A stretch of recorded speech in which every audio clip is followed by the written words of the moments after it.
Assalamualaikum warahmatullahi wabarakatuh. Perkenalkan, nama saya Hanina Andia Putri, NIM 19234008. Saya dari Program Studi Perpustakaan dan Ilmu Informasi Universitas Negeri Padang.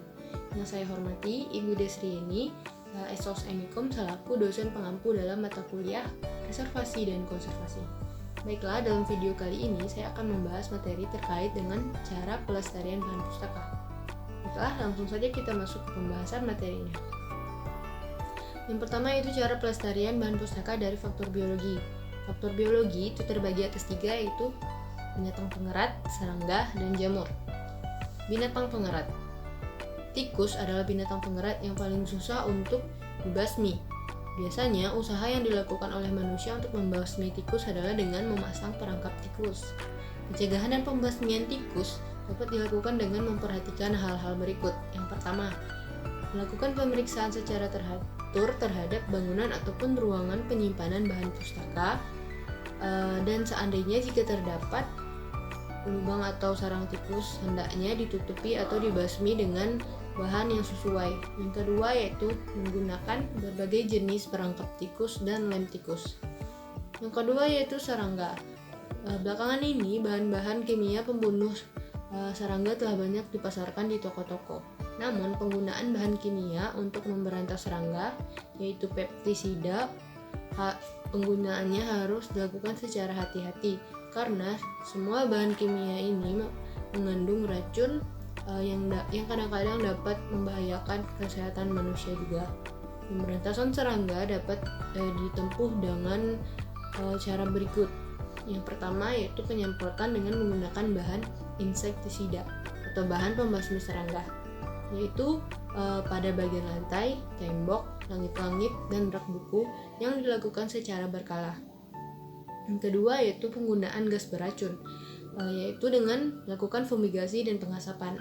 Yang ketiga, penggunaan sistem pengumpanan, yaitu campuran arsenik asid, barium karbonat atau sodium dengan tepung terigu, gula atau garam yang diletakkan di tempat terbuka, yang dapat membunuh berbagai jenis atau berbagai macam serangga. Yang ketiga atau yang keempat yaitu menempatkan kapur barus di belakang buku rak. Kapur barus fungsinya untuk menghalau segala jenis serangga yang datang. Ketiga itu jamur. Hal yang harus dilakukan dalam pencegahan kehadiran jamur yaitu yang pertama, melakukan pemeriksaan kelembapan ruangan atau tempat penyimpanan bahan pustaka. Yang kedua, membubuhkan obat anti jamur pada kulit buku. Yang ketiga, menjaga kebersihan buku dari minyak. Kalau minyak tersebut pada ruangan lembab akan tumbuh jamur. Yang keempat yaitu menjaga bahan pustaka dari kehadiran debu. Debu yang menempel pada buku akan menjadi berbahaya karena debu tersebut mengandung partikel besi. Jika menempel pada kertas yang lembab akan tumbuh jamur. Untuk menahan agar jamur tidak tumbuh di buku yang masih bagus, penjagaan kelembapan ruangan harus tetap dijaga. Selanjutnya yaitu cara pelestarian bahan pustaka dari faktor fisika. Faktor fisika terbagi atas 3 yaitu debu, suhu dan kelembapan udara, serta cahaya. Yang pertama itu debu. Dalam mengatasi gangguan debu dapat dilakukan beberapa hal. Yang pertama, mengisi halaman di sekitar ruangan perpustakaan dengan tanaman yang dapat berfungsi sebagai penghalang debu.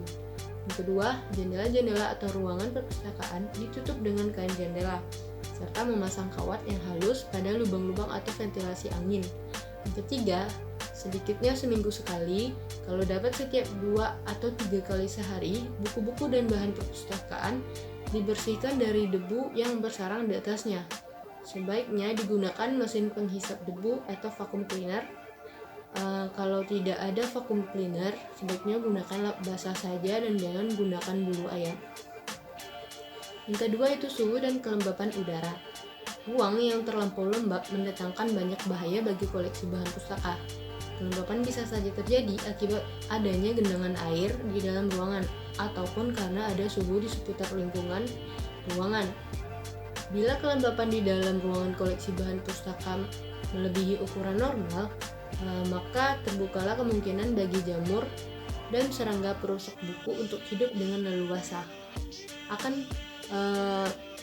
Hal tersebut seperti jamur dan serangga akan leluasa untuk menyerang bahan pustaka yang ada. Perlu diketahui bahwa gangguan kelembapan tidak hanya dirasakan di daerah-daerah yang jauh dari pesisir, tetapi juga di bagian pesisir. Ketiga itu cahaya. Penyebab utama kehancuran kertas adalah dari sinar ultraviolet. Sinar ini dapat merusak selulosa kertas.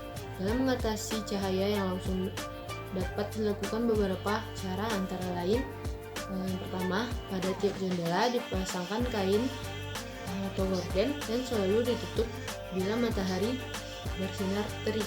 Yang kedua, langit-langit ruang baca menggunakan bahan yang berfungsi sebagai penolak panas dari atap. Yang ketiga yaitu memakai alat pengatur suhu seperti AC. Yang ketiga yaitu cara pelestarian bahan pustaka dari faktor kimia. Zat kimia yang terdapat dalam udara sering mengakibatkan kerusakan pada bahan pustaka. Gas asidik salah satu di antaranya, yaitu menyerang selulosa kertas yang menyebabkan kertas menjadi luntur dan pudar. Untuk mencegah kerusakan buku dengan volume yang tinggi, usahakan memilih bahan pustaka yang baik dengan teliti. Perlu diingat atau dilihat jenis kertas dan tulisan dari bahan pustaka tersebut. Hal tersebut dapat menetralkan asam yang terkandung dalam kertas dengan deasidifikasi atau memberi bahan penahan.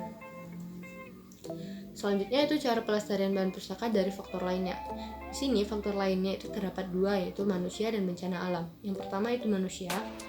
Manusia, baik petugas perpustakaan ataupun pembaca atau pengunjung yang datang ke perpustakaan, dapat merupakan faktor yang paling hebat dalam merusak bahan pustaka.